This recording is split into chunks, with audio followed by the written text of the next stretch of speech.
Good morning friends, मैं शैलेश रगड़े। परम मित्र है पंकज भाई, जिन्होंने अपनी कड़ी मेहनत से बहुत स्ट्रगल करके ये इको गाड़ी खरीदी है। आप देख सकते हैं एक इको गाड़ी उन्होंने नई खरीदी है और इनकी ये इच्छा थी कि इको गाड़ी लेने के बाद वो हम सबको हनुमान जलेबी हनुमान जी के दर्शन करवाएंगे। तो वो अपनी इच्छा पूरी करने के लिए हम सबको जलेबी हनुमान लेके आए हैं।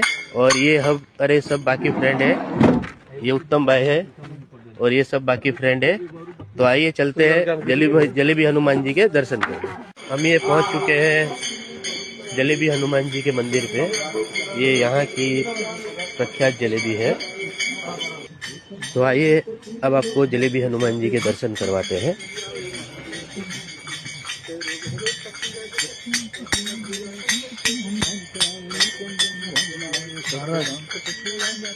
जय श्री राम, जय जय श्री राम, जय बजरंग बली।